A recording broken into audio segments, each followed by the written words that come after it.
Good evening, members, and welcome to this Policy and Resources Committee meeting on the 18th of September. I should also welcome some members of the public I see in.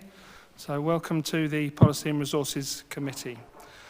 I've been advised that there are no fire drills planned for this evening, but if the alarm does sound, Mr. O'Connell will assess the situation and provide further instructions on the evacuation of the building if necessary. I would remind you that this meeting will be broadcast live and recorded for playback on the Maidstone Borough Council website. But will anybody else be recording or filming the proceedings? I've had indication from Councillor Mackay. I ask this so that people in the meeting will know this will be happening and for no other reason. Members who are using mobile phones or tablets are asked please to ensure that they are on silent and that you're only being used with regard to the business on the agenda this evening. So I'll move on to the agenda. Do excuse me if I cough. I've had this cold thing going away and coming back, and so I may do. I know. I apologise. Are there any apologies for absence, please, Mr. O'Connell? Good evening, members. I have received apologies for absence from Councillors Mortimer, Pearl and Springett. Thank you very much. So therefore, notification of substitute members around the table. To my right. A councillor will be for Councillor Mortimer.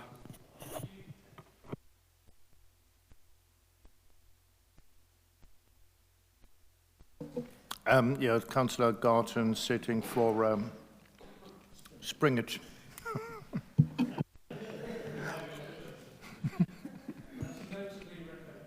Thank you very much. Okay, urgent items. If you're all in agreement, I'd like to take the part 2 minute of the meeting held on the 23rd as an urgent item under item 8 on the agenda. Please note that this being a part 2 minute is in private, and I hope that if we can sign it off without any discussion, that will be fine. We won't have to go to part 2 unless anybody wants to discuss something, and then we'll have to ask the public to be removed. So I also have the circulation of the committee work programme, which should be on the desk in front of you, under item 11. Is it okay to accept these as urgent items? Thank you. Notification of any visiting members sitting at the back. I don't think there are. That's all officers or members of the public and the press. So, disclosures by any members and officers, please. None from officers, none from any members. Perfect timing. Any disclosures of lobbying, item 6. Councillor Harvey.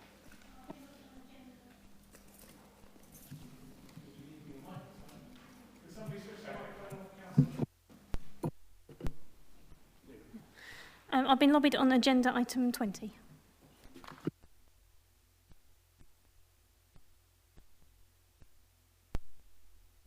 I've been lobbied on item 18. And I've been lobbied on agenda item 18. Any more? Councillor English. Thank you, Councillor English. Item 7 then, to consider whether any items should be taken in private because of the possible disclosure of exempt information. There are part 2 papers, 2 exempt appendices, 2 reports on the Innovation Centre project, item 17, and the council-led garden community, item 18. We will consider these items 17 and 18 in public, and will only need to go into private session if members wish to discuss something within the exempt appendices. I ask that all members be mindful during those discussions not to mention any private information in public. Is this agreed? Thank you. Item 8 then, the minutes of the meeting held on the 23rd of July, including the part 2 minutes circulated. Are these agreed as a correct record? Generally, thank you. Presentation of any petitions at item 9, we have none. Item 10, question answer session from members of the public. Again, there are none this evening. So if I turn to item 11, which is the free piece of paper that you've, the separate piece of paper, and to Mark Green, please. Thank you, Mr. Chairman, and apologies to members for the late circulation of the work programme. I hope, though, that everything on here is self-explanatory. There is just one item that I would mention, which is the one about halfway down, or 2/3 of the way down the first page, whole council elections, reference from Democracy and General Purposes Committee. This is contingent on decisions of that committee, but there's the potential, should that committee propose a consultation on whole council elections, that it would then come to this committee for consideration. So that at the moment, that's, if you like, hypothetical. And happy to take questions on any of the other items that are shown here. Thank you. Anybody have any items to raise? If not, we'll take that as noted. Thank you, Councillor Gooch, for being with me there. Okay, moving swiftly on then to item 12, the digital strategy update. Mr. Hunter, please. Thank you, Mr. Chairman, and good evening, members. The digital strategy was adopted in 2018. This is a 3-year strategy which covers planned improvements to services for residents, business and staff through 6 key themes. These were digital customer, place, design, workforce, infrastructure and data. Since the introduction of the strategy last year, digital contact continues to be the largest contact method at the council, with just over 41% in 2018-19. Some of those most popular digital services including parking permits, abandoned vehicles, missed bin reports and bulky collections, all of which have in excess of 80% of those contacts completed online. The Appendix A provides a status update on the projects that were originally planned to be completed in the first year of the strategy. I'm pleased to say that the majority of those projects were completed during the time period. There are 4 of those projects still in progress, with 2 that were rescheduled to a later date. Appendix B is a revised list of actions and projects for years 2 and 3 of the strategy. The report itself provides a few highlights of the work that has been undertaken within those 6 key themes. I won't touch on all of those, but I thought I'd just kind of provide a highlight of some of those. Under the digital customer theme, starting within paragraph 1.2, I've given details there of the important work we've been doing with partners to create support for residents who may be digitally excluded, and highlighted some of the changes being made within the customer service team to also provide better support to customers who are not able to use the council's digital channels. Starting at paragraph 1.3, I've highlighted the progress that Kent County Council have made in improving the provision of broadband in the borough. The figures now show that 96.5% of the borough are now able to access super fast broadband speeds, and the percentage of properties who cannot yet access basic broadband speeds has reduced to just 0.4% in January 2019. Starting on paragraph 2.4, I've covered some of the work that the digital team are doing to improve the quality of digital services offered to residents. As part of that work, we've engaged with more than 2,000 residents over the last 12 months through the use of surveys, focus groups and telephone and face-to-face interviews, with the sole purpose of making sure that we can design services that meet residents' needs. Under the digital workforce theme, I've also highlighted some of the work being done to change the culture and ways of working within the organisation, which includes progress made towards paperless meetings.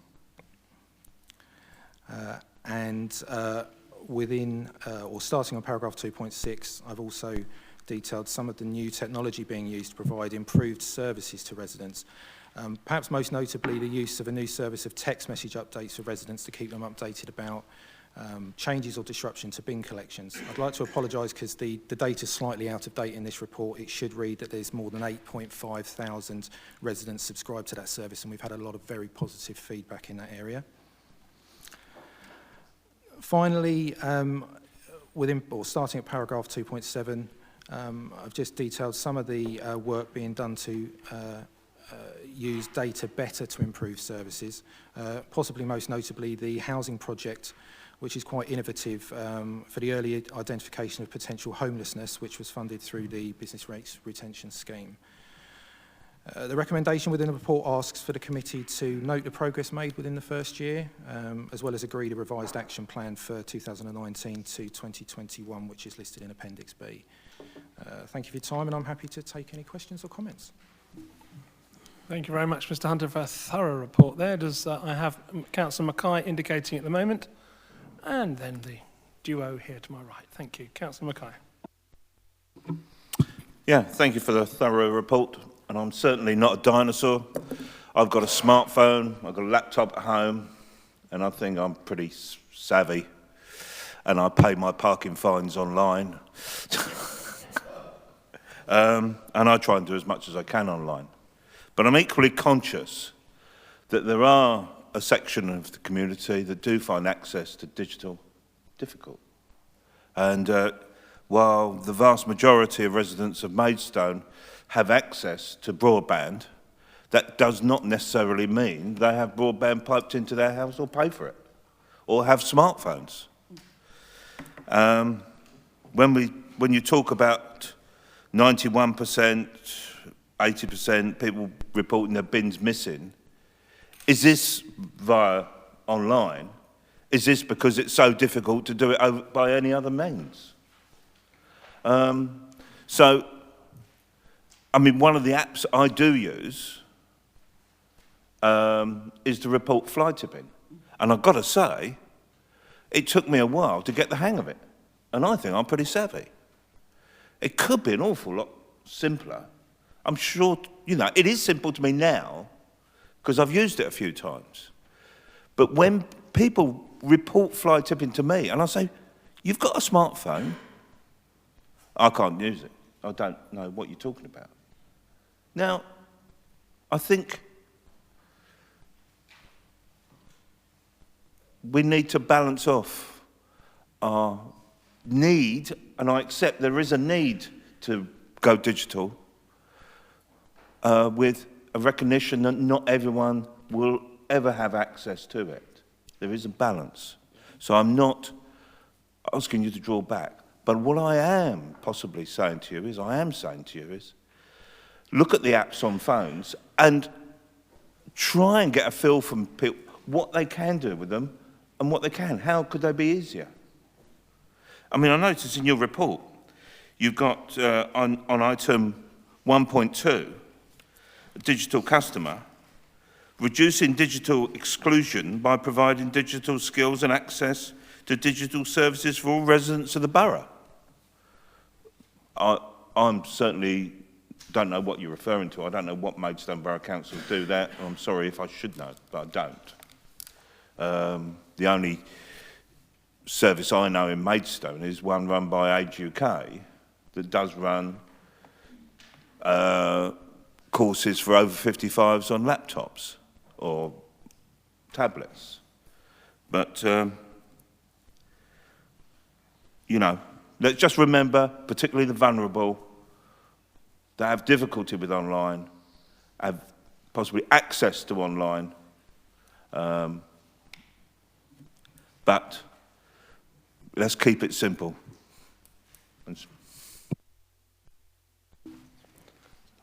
Thank you. So did you sort of, are you expecting an answer, Councillor Mackay, from that? Or I suppose I would like to know how we're reducing digital exclusion, yes. Yeah, I think as detailed within the report, we have set up a network with other organisations within Kent. So we're working with Kent County Council, the DWP, Golding Homes, Citizens Advice, and involve, just as a kind of few to name there. A lot of work has happened over the last few months in understanding what or where any issues lie, and therefore designing what we need to do to be able to provide that support. So you're quite right, there isn't necessarily currently a lot of that support, or certainly there may be support that is provided by different organisations but not necessarily joined up. The aim of that work is to improve the support that's offered to residents in that area. So I accept the point that you made, and that we are working towards making that better. Why was it included in the report then, if it doesn't exist? I think the purpose of including it in the report was to highlight to you the work that's ongoing at the moment to deliver that as a solution.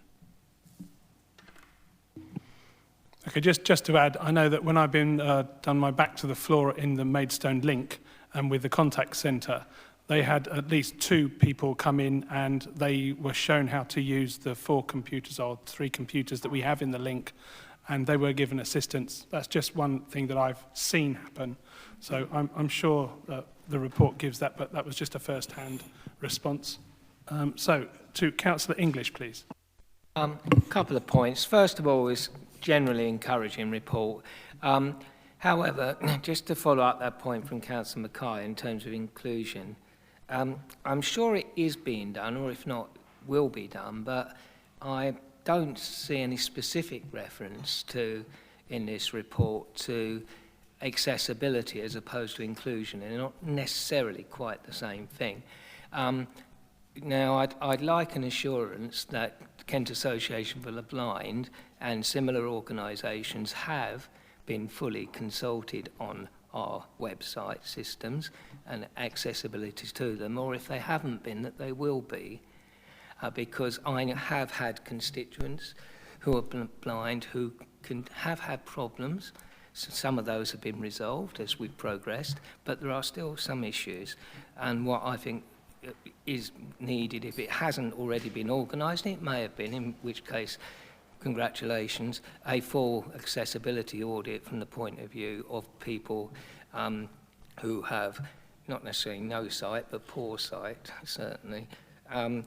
So that's one thing. Secondly, on this point at the bottom of page page 15, 1.3, a lot is being done and could be being done, but I think Councillor Round will know what I'm talking about. We have had a number of developers who have offered Section 106 and contributions in the past for providing broadband enhancements. And we as a council have turned around and said, no, you can't do that because it's not something that we as a council have a policy on. So what I'm saying is that this document's admirable, but as a council we need to look at things holistically and not just and not in silos. So it would be a shame if we continue at the end of the review of the local plan process was going on, we were still in a position where developers who want to provide assistance to upgrading the digital infrastructure are not in a position to be able to do so.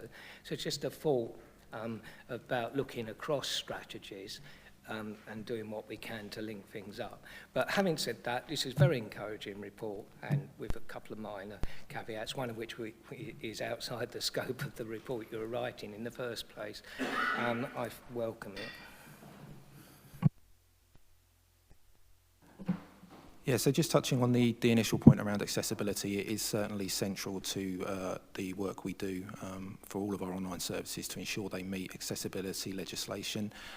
There was new legislation around accessibility introduced last year, and there's a requirement for all public service websites to meet that legislation. We have a number of staff within the team that deal with creating those online services that are qualified in accessibility skills, and we do work with local organisations that can help do user testing to ensure that we are meeting that. We are due to have a full accessibility audit on our website next month, so we'll be able to see how we fare with that, but we are pretty confident that we do meet those requirements. a risk, unless there is any reason why not, I would be interested in seeing the outcome of that. Councillor Clark. Thank you, Chairman. I think we should be more specific in testing and having perhaps a test plan, a test strategy. My concern is that we roll things out, and since I've been a councillor, I try to sort of follow the footsteps of a resident, and quite often things break and you find outdated websites that go nowhere, that sort of thing. And I raise it, but it's only because I know the officer or I find out the officer and I send an email, and quite often they come back to me and we get it sorted out. But I think we should go into this with an actual plan for testing, and if that means making it available to targeted members of staff or members, I'd be more than happy to do that, because things like fly tipping, I know exactly what you mean. When I first tried to use that when we swapped over, there was a whole myriad of things that were broken with it, and I did get an officer and we went through it and he was kind of changing it on the fly, which was very helpful. It's helpful, but the problem is we can do that and members of the public can't. So I really think anything that we roll out, we should have a plan for how we test it, and we should have a plan how to beta test it before we formally release it, so we've all had a chance. There'll be members, there'll be officers that may have hard of hearing or hard of sight within the council that would be more unique than the developer trying to see if this thing works, and I think we could benefit from that. Thank you very much. I now have indication from Councillor Round and Councillor Blackmore in that order, please. Thank you, Chair. It's not a particular concern in any greatness, but I just want to be sure, for clarity's sake, that when people in section paragraph 133 start quoting bits of Lenham, I think you'll often find it's actually bits of my ward in Headcorn on the Grafty Green Sandway side. There is a considerable part of the community that has absolutely no access whatsoever, and whilst it may have a Lenham address, it is in fact in Headcorn. Thank you very much. Councillor Blackmore. Thank you, Chairman. Just a few questions, Mr Hunter. I refer to page 23, where we're actually moving on to the new action or updated action plan for the period 2019 to 2021. And you've got the creation of a new local plan microsite.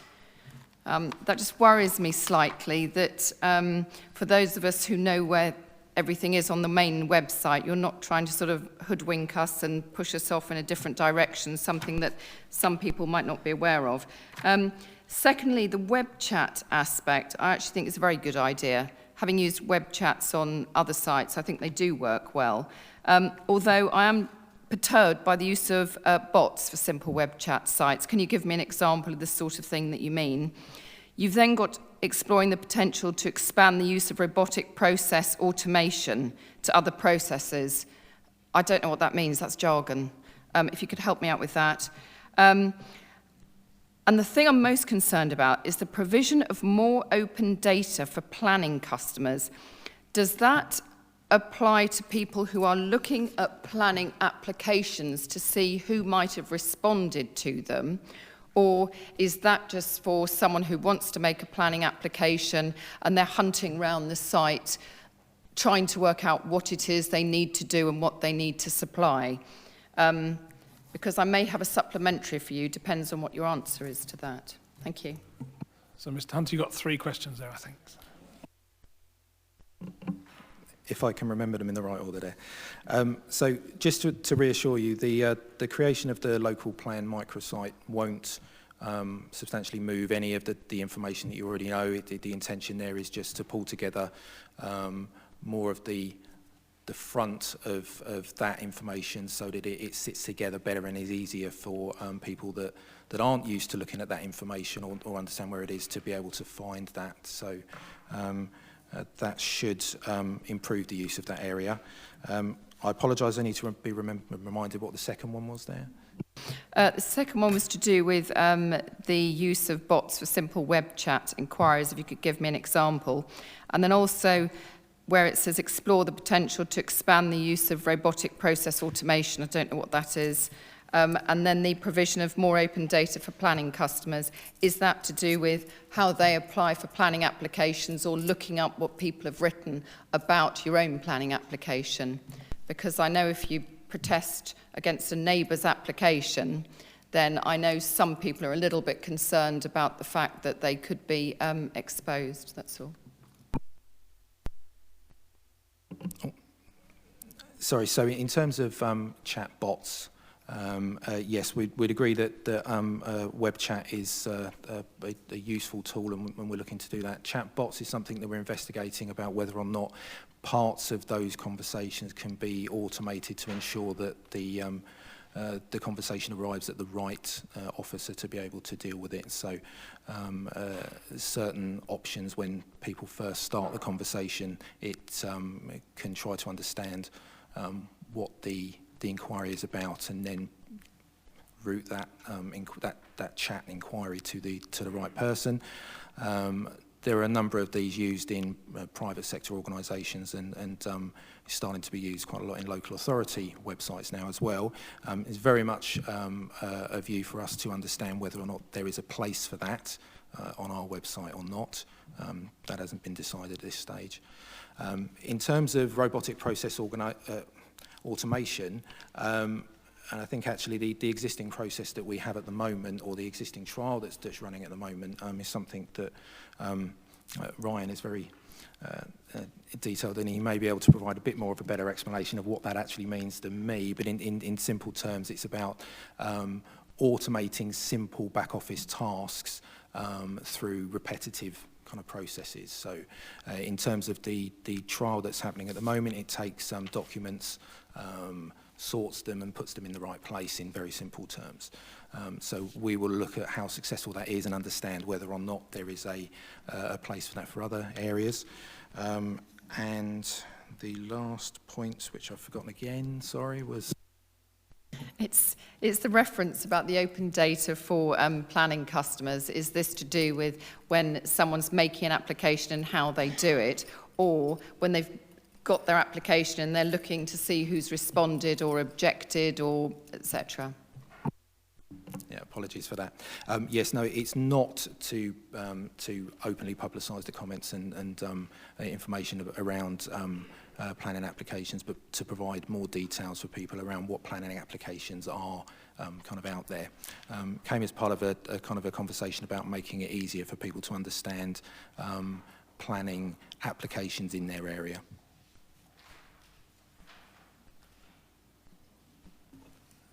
Do we need a supplementary question, or can I move on to Councillor Harvey and then come back to you if you think about it? Or what? No, you're okay, Chairman. I'll let you move on. Councillor Harvey. I was just going to propose the recommendations on the report. I will second that. Oh, Councillor English has seconded.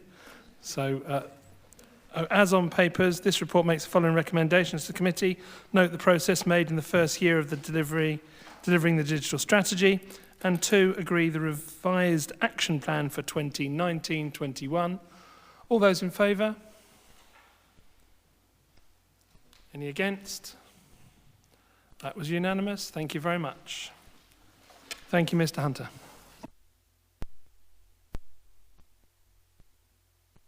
There will be some moving of members of staff as we shuffle around seats and microphones and names. But because they're in the right position at the right time, item 13, the Council Tax Reduction Scheme 2020-21. Sheila Coburn presenting. Thank you, Mr. Chairman. Good evening, members. This report is to seek recommendation by this committee to full council to approve the Council Tax Reduction Scheme for next year, 2020-21. It is recommended there are no changes to the scheme, and the scheme for the current year is carried forward to next year for the reasons set out in 2.9 of this report. Thank you very much. Councillor Blackmore and Perry and English at the moment. Thank you, Chairman. I'd just like to propose the recommendations on the papers purely because if it's staying as is and it works at present, then I don't think there's any reason to make any changes, so happy to propose. Perfect. I saw Councillor English nod to second. Councillor Perry, you indicated to speak. To hold your, yeah, thank you. Okay, exactly, that's brilliant. This could be going for the quickest report then. This report makes the following recommendations as on the papers in front of us. All those in favour? That's unanimous. Carried. Thank you very much.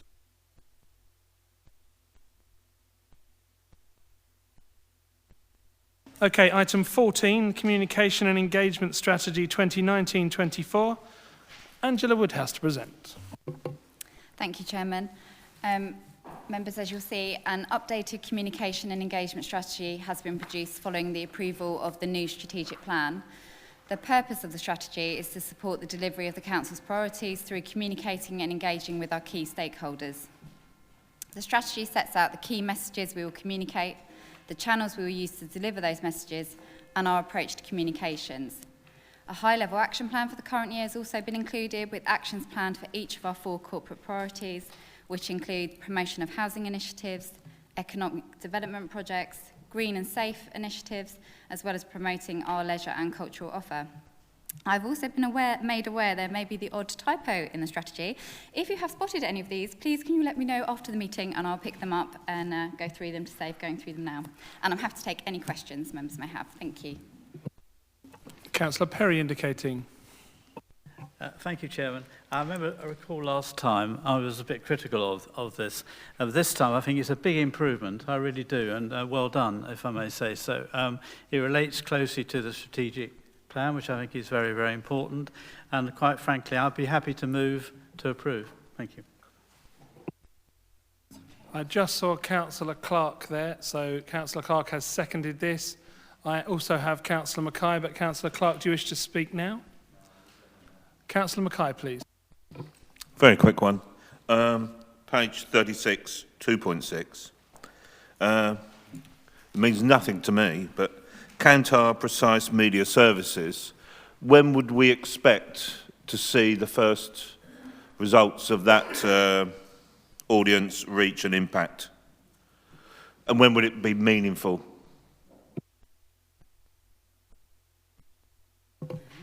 Thank you for that question. I did wonder whether this would come up. So yeah, we have got a company, so we've basically got a service that looks at our reach on Twitter, Facebook. It also looks at the amount of press coverage we get, how many words we get in the newspaper, where the newspaper goes to, circulation. So it's really interesting. I'm happy to produce that on a quarterly or a monthly basis, and I can do that by email for this committee, or all members. I'm happy to produce it. There's no problem at all. Thank you. I was... Is it no? No.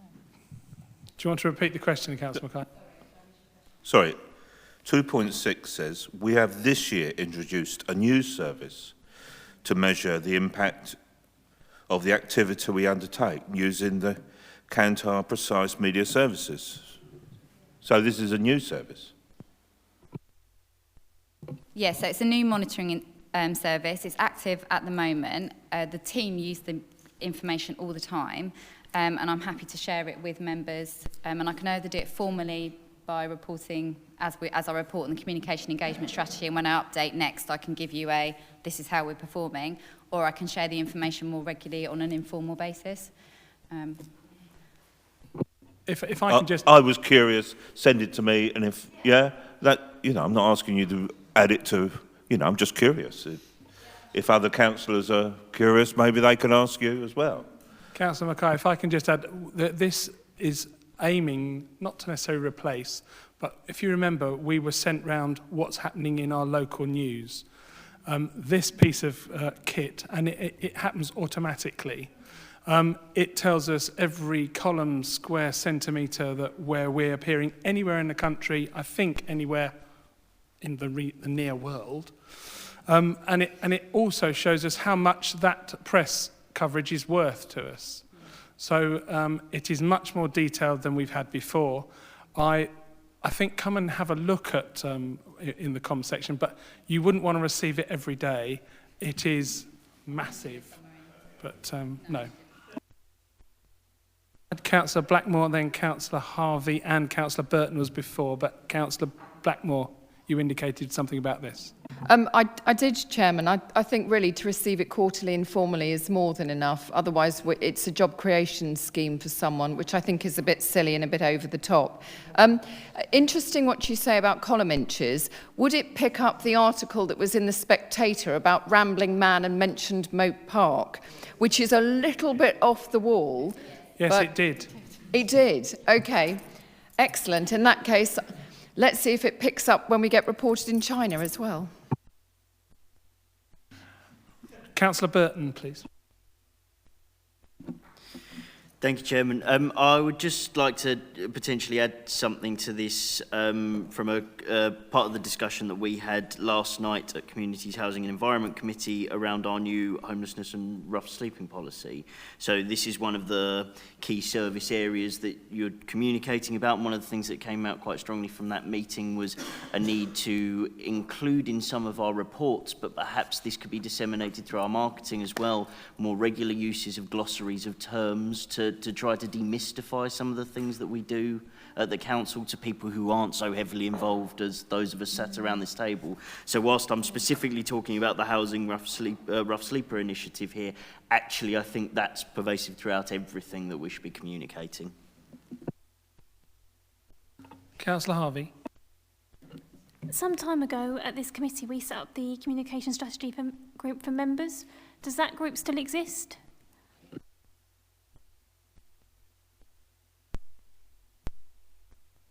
Apparently it does. We'll obviously get a meeting request quite soon. Councillor English. Just a quick question. I mean, this may sound nitpicking. Everything else I've asked, including that point, was going to ask has been covered. But in terms of this Cantor media service, does this only pick up English language reports, or is it multilingual?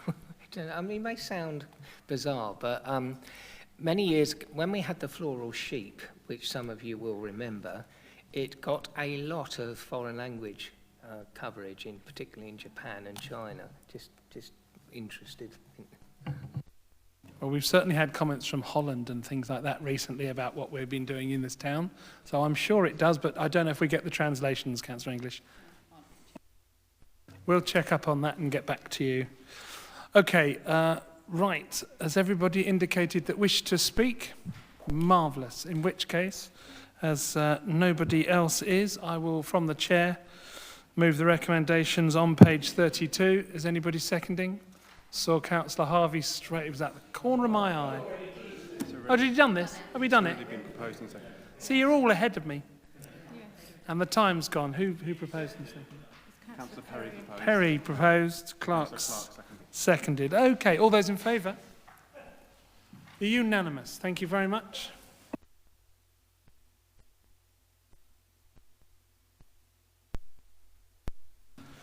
Okay, item 15, the first quarter Revenue and Capital Budget Monitoring Report.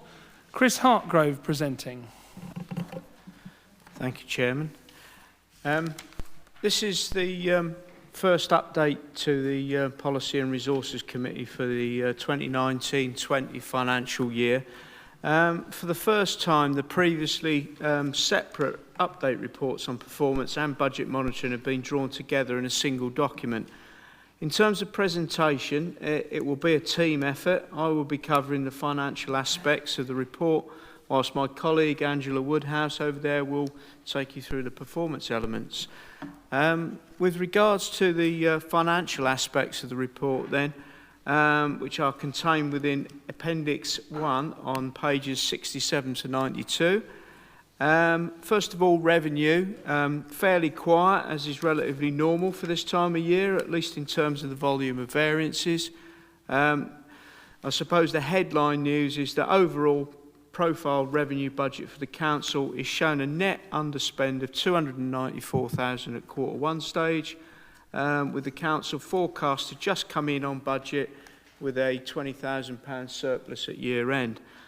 In terms of individual committees, the picture is generally good in most areas, with just a handful of exceptions. For this committee, Policy and Resources, good news, an underspend of 103,000. has been recorded at the Q1 stage, which is expected to rise to an underspend of 419,000 by the end of the year. The variances are listed on page 76 of the report, with the most significant item being an anticipated year-end saving on external interest payable of 200,000.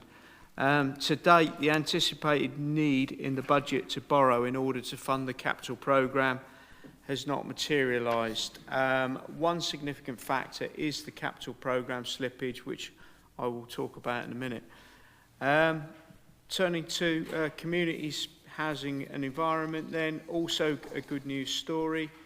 As reported to members last night, I believe, a year-end budget surplus of 115,000 is forecast, with the most significant factor being additional commercial income generated from grounds maintenance, which is expected to be 93,000 in excess of budget by year-end. Economic regeneration and leisure, not quite so good news to report. A small overspend of 54,000 is anticipated at year-end, which is due to an income shortfall at the Moat Park Adventure Zone. And finally, strategic planning and infrastructure. This is the main area of budget pressure at this stage. The profile revenue budget is showing a net overspend of 108,000, or should it more than an overspend, more like a shortfall in income is a better description, of 108,000 at Q1 stage, although the position is expected to decline further to an overspend of 459,000 by the end of the year. The income shortfall is primarily due to a shortfall in income from major planning applications, 95,000 at Q1, and pay and display car parking income, 78,000 at Q1. It's perhaps worth emphasising on these points that the budget pressure on planning applications income in particular is now being looked at in detail, and we will provide a more detailed update on the position to the committee in November. In the meantime, 150,000 from the corporate contingencies budget has been earmarked to alleviate the problem. That might reduce, of course, if the position improves. With regard to pay and display income, slightly more information has come to light since the discussion at the SPI committee on the 10th of September. Firstly, I can confirm that the income shortfall from the Union Street replacement car park was anticipated in the original budget. And secondly, the Q1 position is slightly distorted by 41,000. In fact, as some pay and display income which had been received had not been credited to the budget at the time of preparing the report. Please accept my apologies for any confusion caused on that point. Turning to the capital programme now, it's summarised on page 80 of the report. It shows that the spending has been limited in Q1, with only 1.4 million of the 51.8 million budget spent. The pace of the capital programme is, however, expected to increase for the remainder of the financial year, with anticipated spending eventually reaching £37.4 million. With the balance, 14.5 million, expected to roll forward and slip into the next financial year to fund the subsequent delivery of the projects. Full details are listed on page 80. The only exceptional item to flag is an overspend of 378,000 on the Moat Park Adventure Zone as a consequence of the fractured sewer, which led to a delay in the project. That is now the subject of an ongoing legal claim. Just to finish off then, other items, I won't go through all of them, but there are on page 84, the position on reserves and balances is outlined, local tax collection rates on page 86, business rates retention on pages 86 to 87.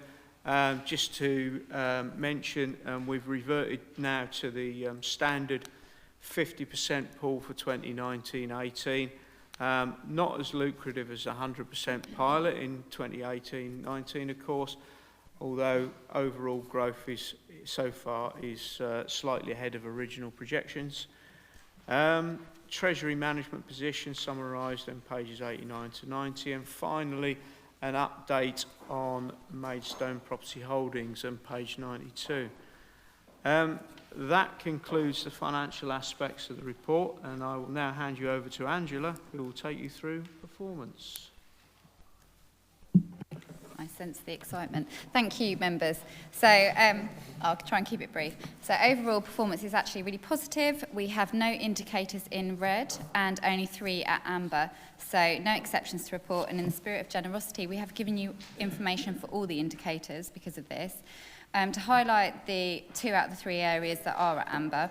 So under homes and communities, with regard to preventions, they're actually still seeing a good performance across the board, exceeding in successful relief duty outcomes and the number of households prevented or relieved of homelessness. Prevention duty outcomes were only 0.5% away from achieving the target, so they are amber, but they are only just missing. The number of households housed through the housing register also missed its target, but remains within the 10% range, and so is rated as amber. This indicator relies on stock becoming available through registered providers and new build units in order to house households that are live on the register. With regard to embracing growth and enabling infrastructure, we've seen above target performance for the delivery of affordable homes, and the 3 indicators that are targeted are showing as green and on track. So overall, a really positive picture in terms of our performance. And I'm happy to take any questions members may have. Thank you. If I could, I would like to split the questions. If I could ask, are there any questions of Mr. Hartgrove first, and then I'll come back to Angela Woodhouse. It'll just make it a little bit easier. So, any financial questions or anything you would like to inquire about? Oh, Burton and Round, far away. Sorry, can you just confirm to me the position on planning appeals so far this year, please? Planning appeals. The position in terms of expenditure on planning appeals so far this year.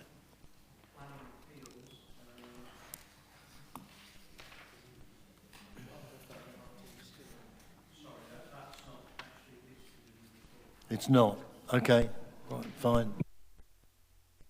I suppose just to reassure you that there's no significant budget pressure, otherwise it would be flagged in the report. Yeah.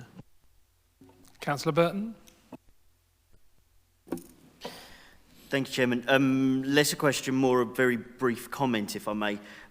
When this report is delivered and it's beautifully presented, I have to say, nice and easy to read, something that's quite so in-depth. I wonder if we could avoid, this is going to sound potentially a bit nitpicky and potentially a bit counterintuitive, but avoid referring to underspends as being positives, because whilst spending money that the taxpayer hasn't given to us is always a negative, an underspend is not necessarily always a positive. And I just fear that for any members of the public that are watching, that do actually go away and have a look and say, well, why has that not been underspent, and see things like there's a vacancy in such and such a department, that doesn't come across 100% right. So at risk of sounding a little bit nitpicky in an otherwise very good report. Thank you.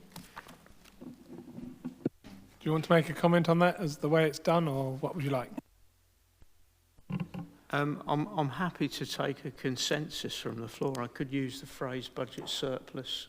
In this case, I did emphasise it was an income shortfall, but...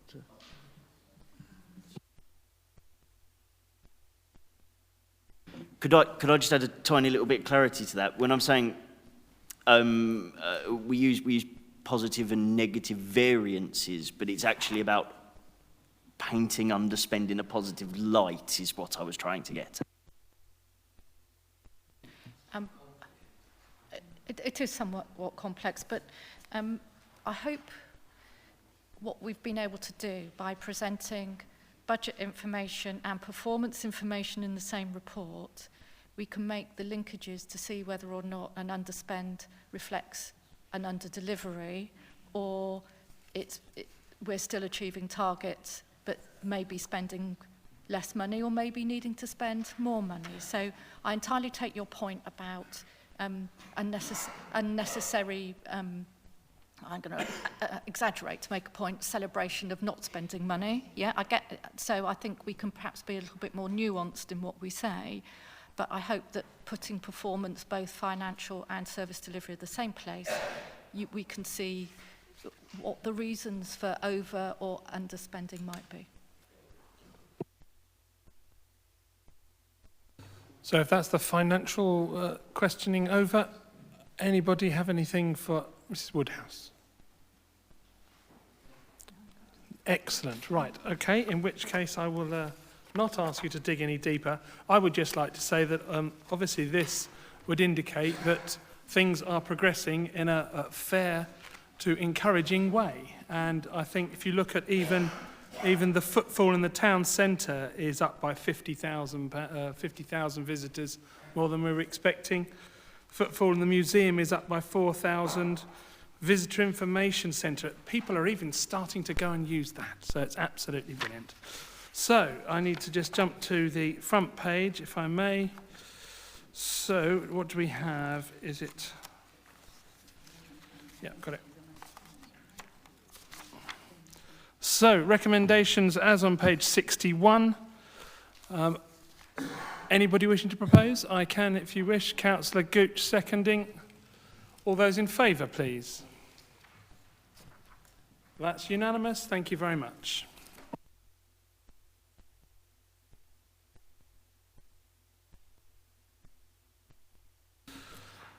Item 16. Medway Flood Relief Act Consultation. Lucy Stroud presenting. Thank you. As part of the flood alleviation work by the Medway Flood Partnership, the Environment Agency have proposed a scheme to increase the storage of the Lye flood storage area. The project will reduce the flood risk to homes and businesses by increasing the capacity of the storage area by 24%. The main benefit of the scheme will be to the areas immediately downstream, but there will be a small benefit to Yalding by a reduction in peak flood depth of 50 millimetres. Councillors in Marden, Yalding, Coxheath and Hunton have been consulted, but no comments have been received. The current operation of the flood storage area is governed by the River Medway Flood Relief Act, and the Environment Agency must make an application to DEFRA and the Floods Minister to change the level of the impounded floodwater. As part of the Medway Flood Partnership and being a key consultee in the scheme, Maidstone Borough Council are being consulted by the Environment Agency with a view to supporting it and writing a letter of support to DEFRA. That is the recommendation of this report. Thank you. Thank you very much. I have Councillor Blackmore indicating. Anybody else? Councillor English, in that order, please. Thank you, Chairman. This is a little bit of a two-edged sword because many years ago when Yalding flooded, it was because they opened the barrier to protect Tunbridge. So the result was Yalding flooded and we had floods in the centre of town. Now, my only concern with this is, and I suppose fundamentally I do back the scheme, but my reservation that I have is if this increases the amount of water that they can potentially store and then therefore safely dispose of in a reasonable fashion, if they were to open that barrier and do what they did, I think it was 18 years ago now, then what would be the net result on Yalding?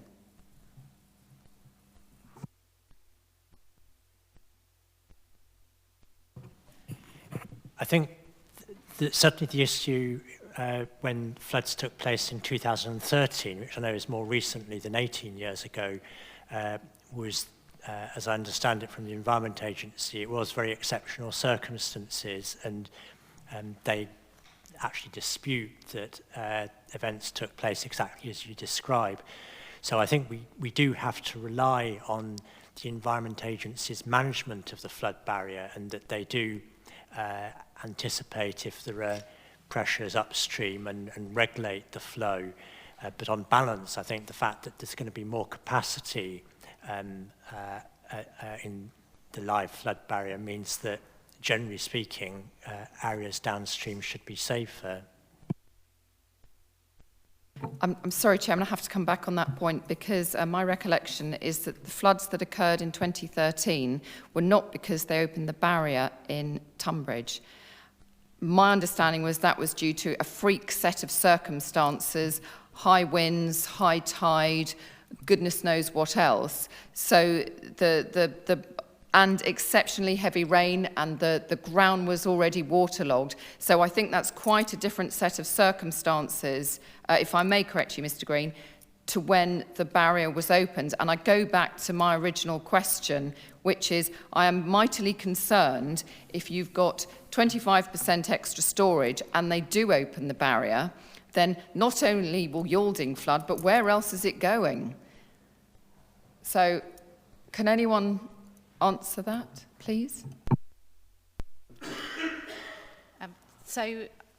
Might I suggest that to provide reassurance, we request the Environment Agency to provide us with a copy of their management plan for the Lie barrier?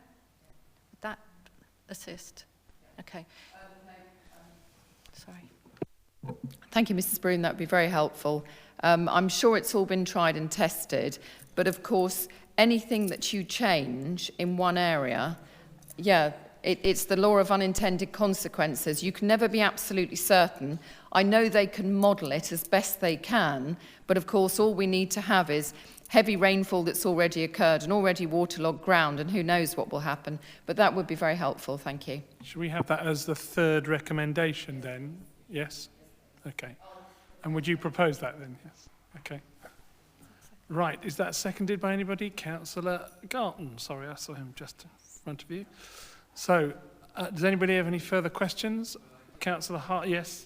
Anybody else other than Councillor Harvey? So Councillor English was next. Can I just check, are we obliged to respond to this? And if we don't respond, are there any consequences? And is there a deadline by which the response has to be in? Just thinking that we're being asked to decide today if we should write a letter in supporting it, but actually we need that report first before we do that. Is there a way around in time-wise that we can see the report before we make a set decision?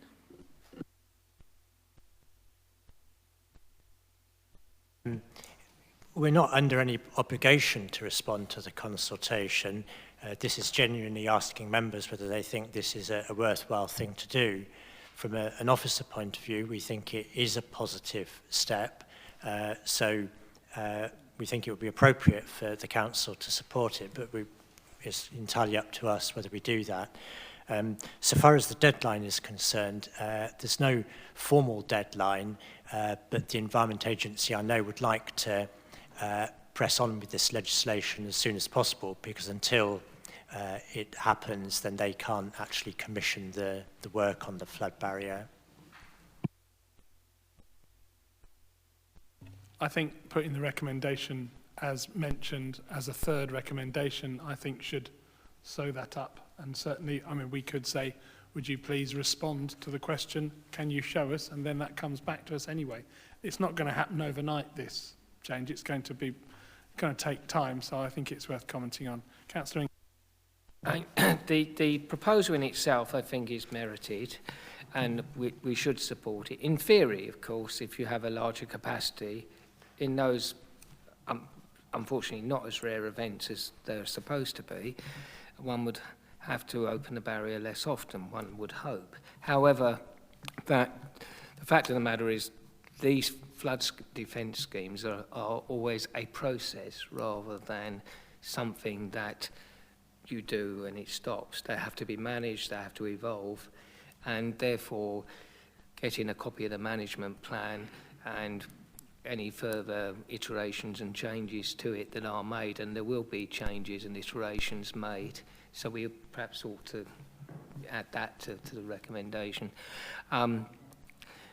will enable us to engage with the Environment Agency as time goes on, rather than simply having a simple response now to a one-off question. It should enable us to actually have a process, which I think is what's needed.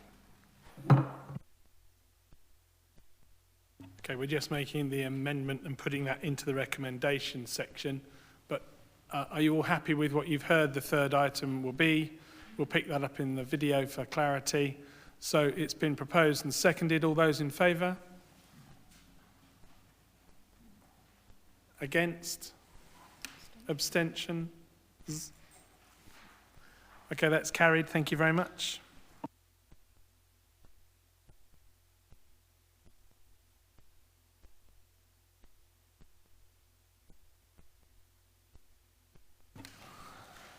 Okay, we might have a reshuffle of some members of staff as one goes out and two come in.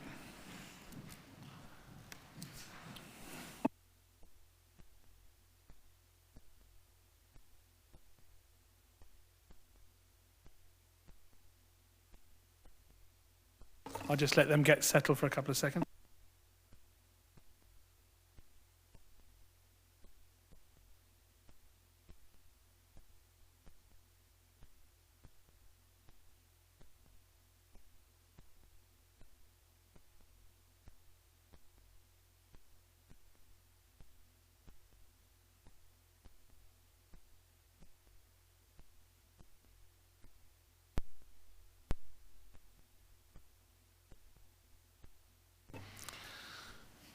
Okay, item 17, the Innovation Centre project. Mandy Samurai presenting. I would remind members of the need to be mindful to not discuss private matters in this, what is a public session. So, Mandy. Thank you, Mr. Chairman. This report on the Innovation Centre project is an update on the report presented to this committee on the 24th of October 2018. Since the last report, officers have worked hard to ensure that the Council is well placed to commence delivery of this project. They've achieved this by ensuring that the required planning approval has been granted for the site. They've negotiated the leases for the land, and the Council is now ready to enter into agreements to lease next week. They've also obtained ERDF grant approval from the MHCLG in writing, and this now requires the signing of a funding agreement to secure the grant. They've also completed 2 procurement exercises for the build contract and the business support provider, and these are now ready to enter into the respective contracts. The additional borrowing for the capital expenditure identified in the report relates to the difference between estimated costs presented to this committee in 2018, which have now been updated following completion of the design and the build contractor procurement process. And these now reflect current day costs. The breakdown of this expenditure is shown in the exempt appendix. What officers require now from this committee to commence the delivery of the project is approval of the recommendations set out in the paper. Happy to take any questions. Thank you very much, and obviously welcome the first time you've been presenting in the Town Hall. So, anybody have any questions? Councillor Mackay. Not so much a question, more of this has been a long haul by the officers, and I think we're all looking forward to seeing this building under construction, full to capacity, and contributing to the economic benefit of Maidstone. So with that, I'd like to propose. That was seconded by Councillor Clark, I saw to the right. Do you wish to speak now? Reserving his right. I have indications from Councillor Gooch and then Councillor English and Councillor Blackmore. Thank you, Chairman. I would just like to express my congratulations to the officers for all the hard work they've put in to getting the ducks in a row. This is a most exciting project. It will look great when we're finally there and it's finally built. And I just support the recommendation, and I thank officers very much indeed, because you've all worked very, very hard. Officers that we've had in the past have worked hard towards it. And this will be a feather in our cap. It will be a trigger. It's what's needed to attract more people to that area. And I'm just delighted. So let's go with it. Come on. Thank you. Councillor English. Thank you, Mr. Chairman. Thank you very much for your first presentation, very interesting. And having been involved with the planning application, looking at it from the committee's point of view as some other members here, it was a pleasure to see it come forward and some minor adjustments that have benefited the application, I think. It's been said elsewhere in this chamber, but it is definitely true, and that this is one proposal I think that all sections of the council in terms of the elected members were glad to see come forward. We've had differences of opinion, I think, on economic development issues in the past, on how they should be done. But I think there's widespread agreement that this is an excellent proposal, which will contribute to the economy of Maidstone and to the prosperity of the people who live and do business here. It is a pleasure to see it finally come to fruition in terms of all the paper and everything else being sorted out, and I look forward to it being up and running and full of successful businesses in due course. I think that we should all be proud, officers and members together, and that we have been able to bring forward something as innovative, to coin the phrase, as this proposal. Congratulations to all concerned. Thank you, Councillor English. We'll pardon your pun. Councillor Blackmore. Thank you, Chairman. Unfortunately, I'm not going to be quite as gung-ho as everyone else, so I apologise for that. I think there are very sound principles, but unfortunately, Councillor English has failed to notice that we still haven't actually got a shovel in the ground.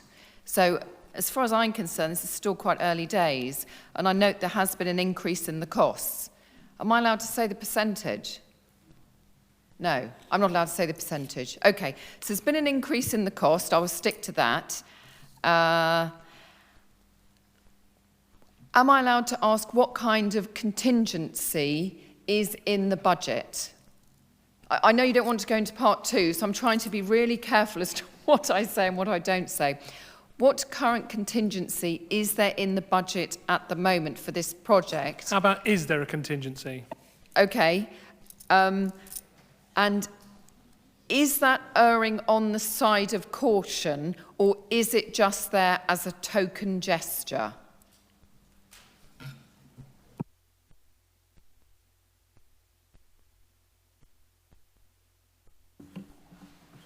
If I can just say, I mean, in my mind, this is not early days at all. We are in an advanced position that we can push the button on everything now. And when we say the cost, that is the actual cost that the contractor has now tendered for the works. So that's not going to change now. That's it. A year ago, it was a best estimation based on our professional advisors, but now we've got the actual cost.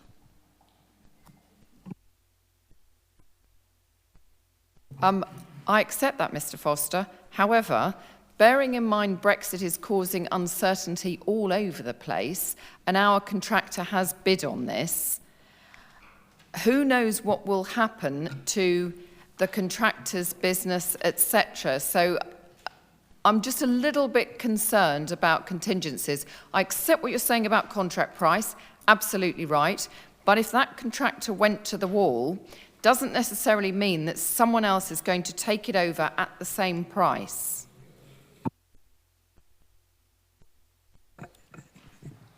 Thank you, Chairman. Yeah, just to answer those queries, very good questions raised there. So we're now in a situation where we have a preferred bidder, and our professional advisor, the employer's agent, is working through the final negotiations with that firm. So assuming all that process works out as we expect it to do, we will then sign what's known as a design and build contract, and that's a fixed price contract. Of course, things can go wrong, and to allow for that eventuality in terms of contractor insolvency, for example, that you raise, we will have a 10% performance bond in place from the outset, and that 10% performance bond is put in place to allow for the additional cost of changing contractor mid-job. just you know, to sort of highlight another sort of area of risk, and you're right to pick up on it. You know, we have the sort of Brexit factor going on at the moment, and we are taking specialist legal construction advice on that point as to how we can effectively manage that unknown. And so that is all part of the process that my colleagues and I and Mark Green will be working through over the next few weeks before we sign on the dotted line. Thank you very much. Councillor Clark's seconded and would now like to obtain his right. Yes, thank you, Chairman. I think with the original local plan, or the adopted local plan, I think there was a little bit of a concern with some members that we had so much housing and potentially such a lack of employment sites that we were at risk of being a bedroom community for London, and I certainly felt concerned about that. I think we should really encourage innovation in our borough. Places like I lived in San Francisco for a number of years, and that Silicon Valley exists because of Stanford University. People come to Stanford University, they get the skills that they need, and they stay because they like the area, and they've got the sort of critical mass around the area to innovate and move forward. And you don't get critical mass unless you start off with something, and I can't see. Yes, okay, maybe there are concerns about budget. We need to be very careful about that. But at the end of the day, I think this is something we should wholeheartedly welcome. And I hope that this spawns something bigger as it goes forward. So I'm thoroughly happy to move forward with the recommendation. And on that note, without anybody else indicating, I'd like to move forward. It's been proposed and seconded. So as on the papers on 109, all those in favour? Against?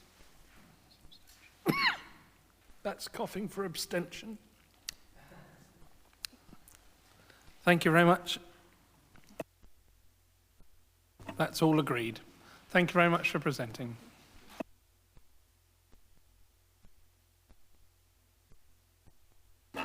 I'm just going to say we have a 5-minute break so I can have a damn good cough. 5 minutes, please.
I believe the requisite for about a 7-minute break has now been stopped as the person has returned who wished for that 7-minute break.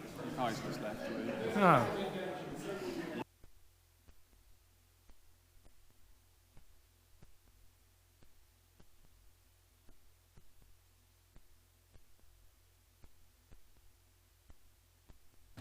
And with that, Councillor Mackay walked out. I don't really know what to do now. I think we will move on. We are absolutely quorate, as I'm being reminded. So we'll move to item 18, Council-led Garden Community, William Cornwall presenting. And once again, I would remind members of the need to be mindful not to discuss private matters in this public session. If anything does, I'm afraid we would have to stop and ask the members of the press and the public to leave, and we can then carry on and we could have them back in. So if you needed to, please indicate that you would wish to do that. Okay, thank you very much. Mr. Cornwall. Thank you, Chairman. This report follows on from the decision this committee made back in May of this year. Decision was made about council submissions into the call for sites exercise that forms part of the local plan review. And just to remind once again, in this, the context of this proposal, the council wears two hats. This evening we're here in the context of land promoter and master developer, and ultimately there's a different function that the council will perform in due course, that of local planning authority. So just to sort of make that point again. The ambition for this proposal has been cast really within our strategic plan, and in particular the priority of embracing growth and enabling infrastructure, with an ambition to create and possibly invest in new places. That's informed the work that we've done to date. To recap, the Council has commissioned specialist planning consultancy advice about possible locations for a council-led garden community. All quadrants of the borough were explored. The target location was not the only one, and we detailed that all back in May. But it was the location that we decided upon at this committee. And duly,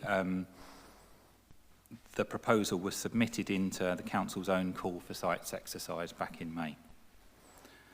The proposal is for the council to act as master developer. And really, what does that mean?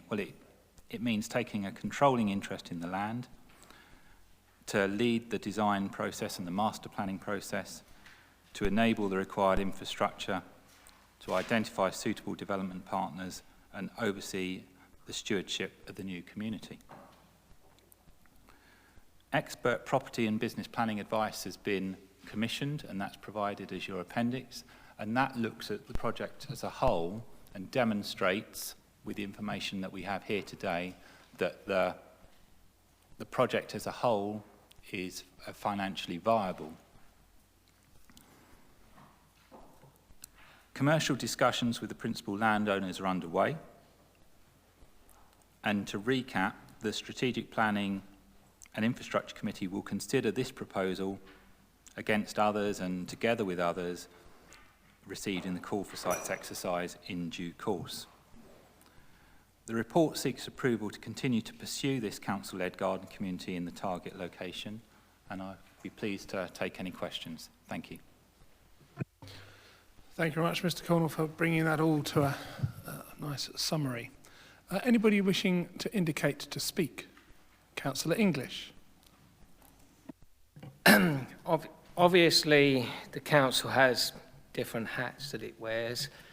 And what I would say is that approving this tonight would in no way prejudge, predetermine the planning consideration of the merits or indeed demerits of this proposal.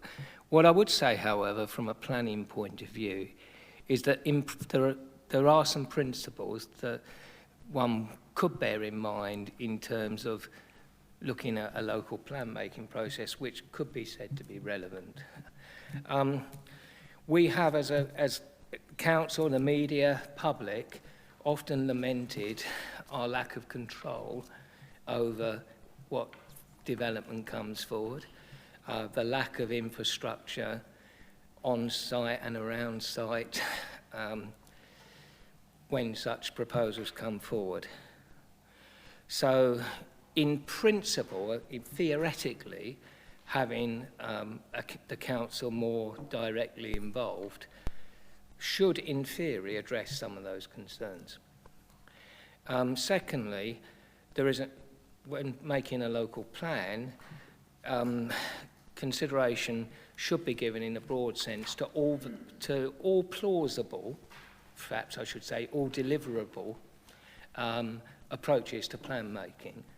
Ruling out this proposal at this stage and not allowing Strategic Planning and Infrastructure Committee to have this option potentially available, and I stress potentially, could be said to be failing to provide the full range of options for a plan making, or even a review of a local plan has to take account of those plan making contingencies.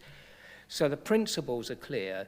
Having said that, a lot of this is going to depend on what the shape the proposal does eventually have, if it's approved, and after obviously allowing it to go forward for discussion at Strategic Planning and Infrastructure Committee in due course, in no way, as I said, presupposes that that committee will in any way approve it after the end of consultation on it.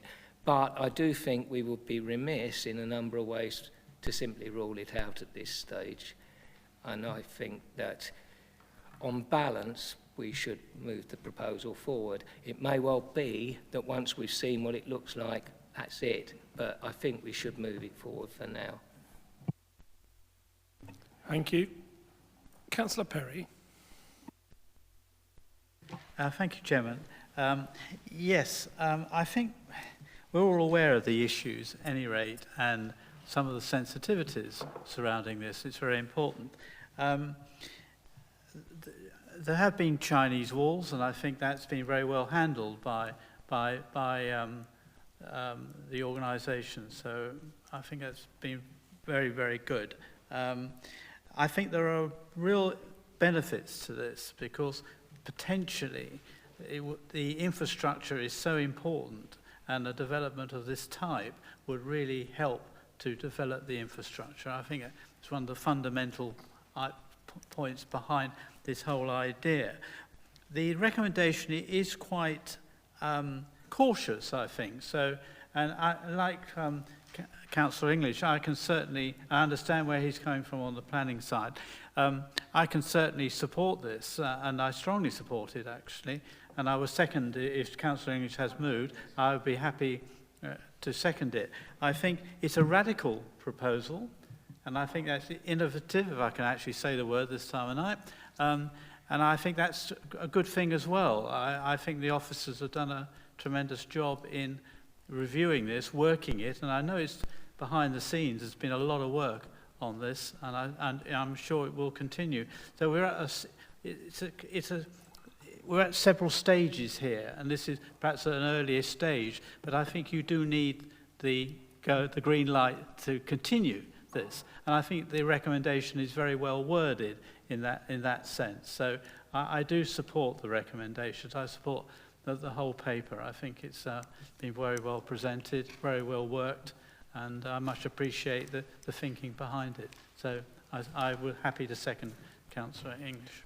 Councillor English, I think that was a presumption that you had, but I was hoping you may have. So you have proposed, yes, as on papers. And that's seconded by Councillor Perry. I have Councillor Blackmore also to speak. Any other indications? Councillor Gooch, Councillor Mackay, Councillor Gartner.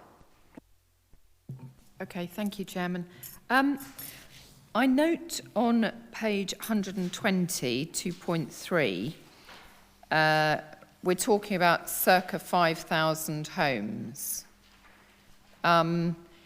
Is that a number that's fixed? Is that number likely to increase? My understanding was, oh, this is garden community. Okay, so garden community is a lower tier than a garden city. Is that correct? I think Garden City is about 10 to 15,000 and Garden Community is lower. Is the minimum threshold for Garden Community 5,000? And if we're pushing our plan period from 2031 to 2037, should we be pushing this extra 5,000 in the Garden Community location from 5,000 to, I don't know, 7,500? Thank you for the question. In terms of terminology, I don't think there is any kind of fixed rules as what's a village, what's a community, what's a garden city. But the government department sort of classifies sort of standalone settlements or urban extensions of 1,500 homes or above. So what we're talking about fits into this category. What we've done so far is a high-level opportunities and constraints analysis, and it points to the number in the region of 5,000 homes. But ultimately, should we get a positive decision this evening, we will start to commission further survey work of the location, and then you can start to explore the potential for that number, whether it could be adjusted either upwards or downwards. So at this stage, it really is too high a level of proposal to say, oh yes, we could push it a bit further. But I think the number quoted in the report is the sensible starting point based on the quality of information that we have at this stage. Okay, so this is the starting point, I get that. You said further survey work. Are we allowed to ask what that survey work is? I just want to make sure we're not going into part two. That's well, I'm just trying to find out information, but knowing that some of it is sensitive, it's just trying to pick your way through it. So what sort of survey work are you referring to? Extensive, to be honest. So you would be looking at ecology, contamination, flood risk, air quality, all the stuff that would ultimately be required to support a planning application of this scale and complexity. So, you know, that information will be commissioned stage by stage as we progress, and ultimately the full shape of what's possible will continue to evolve until we have that full picture. And I think that picture will probably start to crystallise you know, by the time the local plan review finishes. Sorry, Chairman, just indulge me a little bit. Okay, so in that case, does that mean that KCC would be consulted about their bits of the commissioning aspect associated with this? So whether that's, I don't know, education, highways, health, whatever. So they, and I'm assuming the CCG or would also be consulted at this point in time. Absolutely. You know, assuming there's a positive decision this evening, then we kind of move on to that next stage and start to engage much more so with the key stakeholders and develop, you know, test the commitment to the project, how they might wish to participate, and allow them to shape our ideas as well.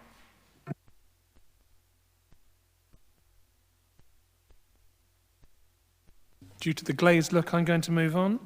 Councillor Gooch. Thank you, Chairman.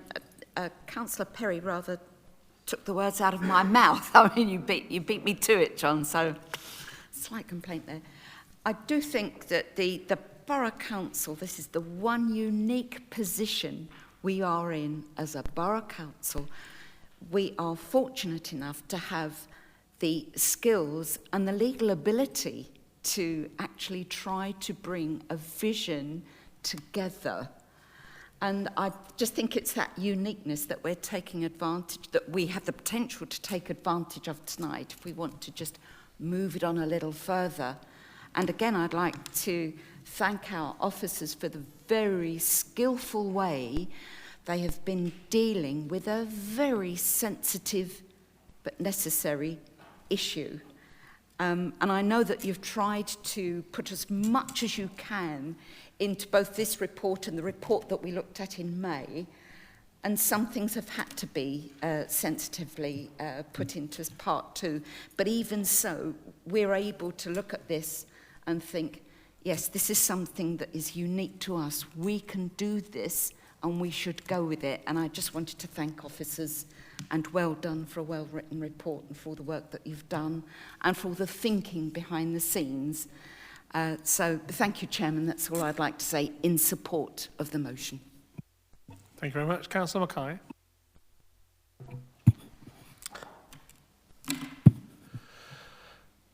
I've been a great critic of some of our plannings before, and I've regarded them as building pockets of isolation.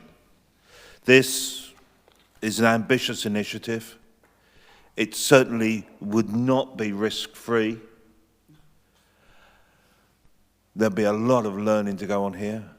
But let's put it through the mill. Let's test it. Let's see whether the relevant committees believe that it's viable. But an opportunity to master plan a development to build homes and a community in parallel with infrastructure is one that we should not turn our backs on. We should explore, we should debate and see what comes out the mill. But again, a development of this scheme will be by far and away the largest construction project this council will have ever undertaken as the planning authority. Thank you very much, Councillor. Councillor Garton. I certainly agree that we should issue a media statement that identifies the location. I think that's part of the suggestion in the papers. If it's not, I would like to recommend that. However, I'm a bit suspicious why we are discussing this issue tonight and not next month. We just had a call for sites. We don't know what the outcome of it is yet. Have there been any other garden community proposals? We don't know about that yet. So why are we being asked this question? That raises my suspicion. Generally, I'm in favour of pursuing this, but as I said back in May, and Councillor Blackmore sort of raised the same point, the figures are not ambitious enough. We're not talking enough houses there. If we're building a community, we should build it bigger, and I think that option should certainly remain on the table. Thank you very much, Councillor Garton. Councillor English, as the mover, would you like to come back? On the first point, the key issue around local plan development is and indeed planning applications is the concept of deliverability. So in order to take forward discussion of a key allocation, the deliverability of the scheme is key. Therefore, it has to be, generally speaking, in the order in which we are discussing it. If we could do it the other way around, but the fact of the matter is that that would almost certainly not have the same degree of certitude and would therefore mean that we couldn't really give it the proper consideration at strategic planning. Thank you very much. If I can just say that what is before us here in the figures that are proposed are calculated so that we can deliver good, high-quality homes with the community around it to make it exist, not only by itself, but with the countryside around it, with the communities that are already there around it. And I think that has to be done with the balance that's been given to it so far. If we'd have come out with a swiping statement that we will be able to get X thousand more, the viability could have come into question. And delivering the infrastructure with the accuracy or the need that we know is there. We do not want to plan for developments that are not supplied with the correct infrastructure. This is our way to control that as much as possible, so we can assure the people that when we say we will deliver 5,000 houses, we're not saying, well, we might be able to squeeze in 6.5 or 7 if the land, when it's been surveyed more, says that we can't build in various areas. So I think this is a cautious, dare I say, conservative way to look at this. Eh? And I think it's important that we do that at every stage. At every stage. And as Councillor Perry has said, this is another stage, a move towards this. We are not in any way saying, there it is, take it or leave it. So if it gives rise to the ability to potentially go for more, then that could happen. But now we're saying we have the control, we are enabling, we are leading the design and hopefully the outcome. That's what's on the table before us today. Sorry, who indicated, and I've now forgotten. Councillor Garton again, thank you. If I may just come back to what Councillor English sort of suggested, is about the timing of having this discussion tonight.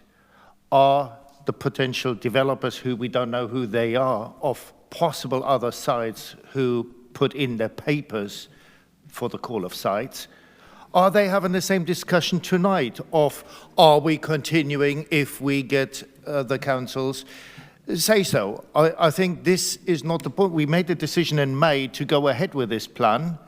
And once we've got all the call for sites results, then it is for us to pursue it.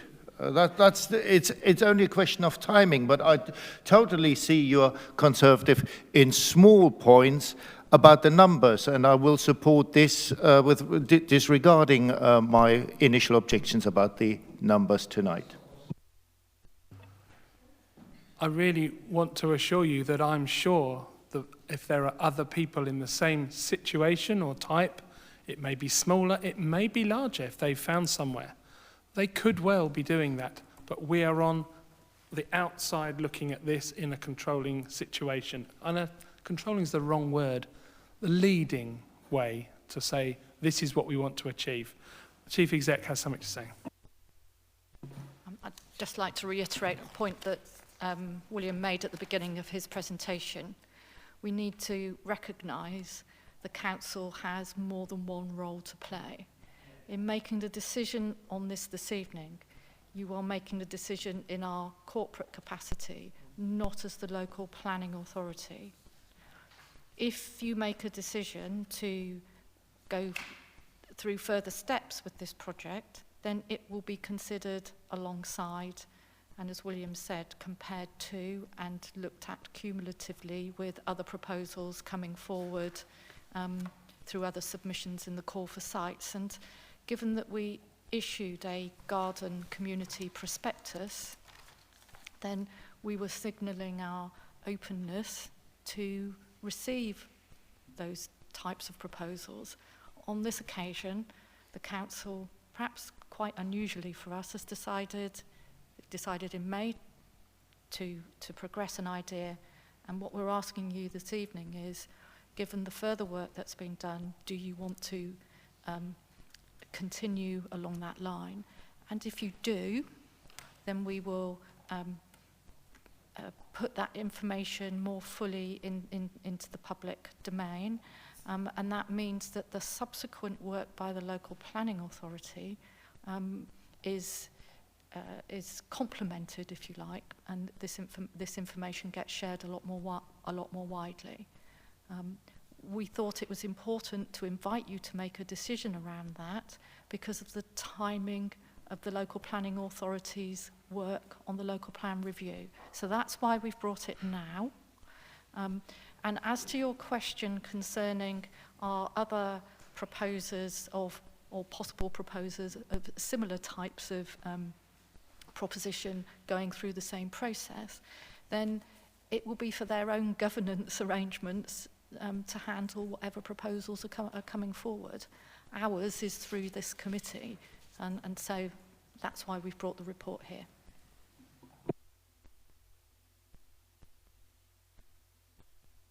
I don't see anybody else indicating. So therefore we have our proposer and our seconder. They've not made any amendments to what's in the papers before us. So may I ask for all those in favour?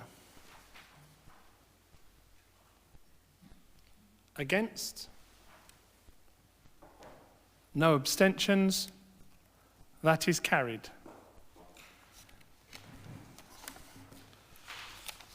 I've lost my script now. Right, we didn't have to go into anything, so that's it, isn't it? Thank you very much. Could you please all remove the yellow pages from the back of your papers, tear them off and leave them in front of you, please. Everything that's in yellow. Thank you very much, officers. Thank you very much, members of the public, for coming and watching this evening. And I'm sure we will read about it in the other two ladies that have been here this evening. Thank you very much. Good night. Safe journey home.